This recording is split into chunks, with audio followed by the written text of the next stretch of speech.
même à la personne qui croit être en train de vous voler. Donnez même à la personne qui croit être en train de vous voler. Ça, c'est une phrase que j'ai entendue un jour dans l'homélie d'un prêtre qui disait clairement, oui, il faut donner. Donnez même à ceux qui croient être en train de vous voler.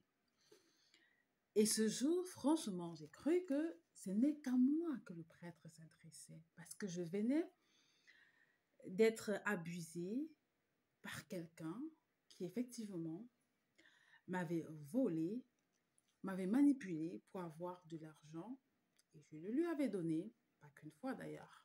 Alors j'ai réalisé par la suite que la personne me volait. J'ai été tellement choquée que je me suis dit, euh, plus jamais. Mais au fond de moi, quelque chose me disait, non, tu peux pas dire plus jamais. La personne ne sait pas ce qu'elle fait, il faut toujours donner.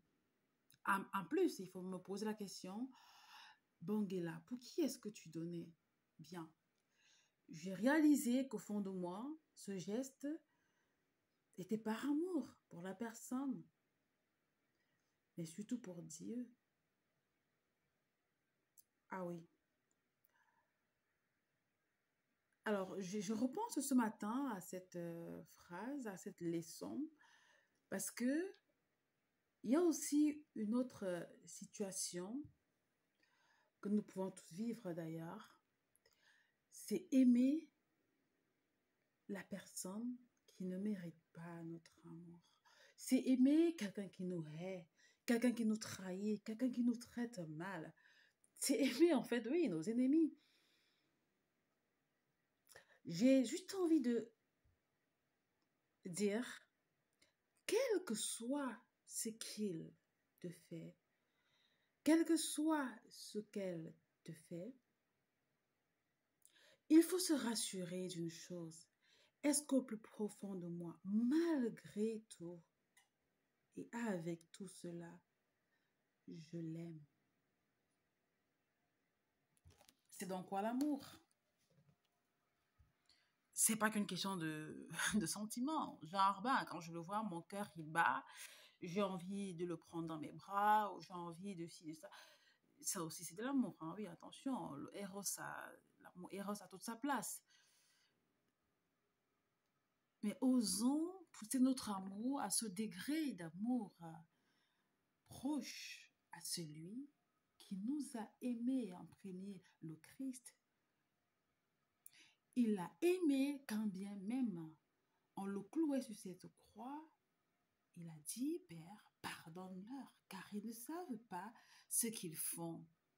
Et dans cette phrase, il nous aimait toujours, il nous aimait encore, malgré nos fautes, malgré nos trahisons, malgré nos péchés. Eh bien, que malgré ce qu'il me fait, je puisse l'aimer, Seigneur. D'un amour qui ne vient que de toi. Que je puisse le regarder comme toi, tu le regardes. Que je puisse penser à lui comme toi, tu penses à lui. Que je lui souhaite le bien dans le mal qu'il me fait. C'est très dur, hein, mes amis. Mais osons pleurer parce qu'on souffre.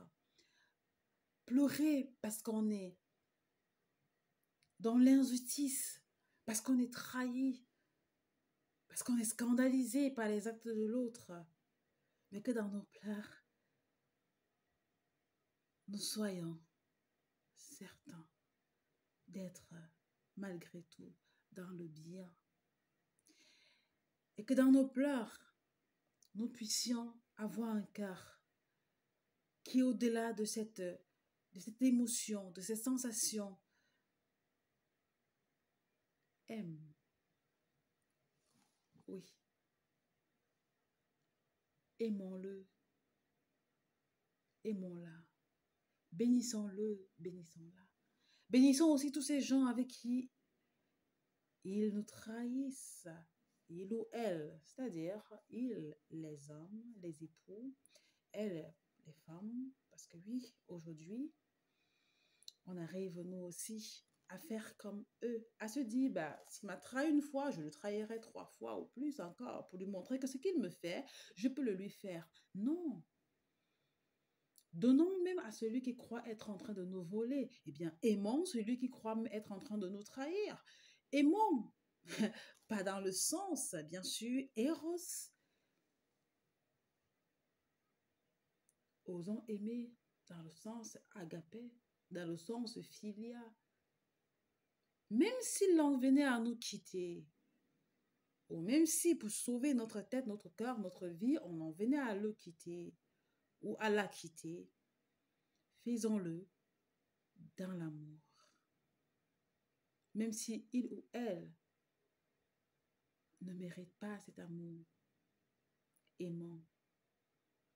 C'est dur à comprendre, hein? Effectivement, quand ils nous font du mal, ils attendent à ce qu'on les déteste. Mais non, aimons-les. Entrons à l'école de cet amour dont parle le Seigneur, qui est au-delà de l'amour des âmes. Osons aimer comme lui nous a aimés. Non pas que je vous demande de mourir dans un foyer où votre mort est proche à cause des actes de l'autre. Bien sûr, il y a des meurtriers à petit feu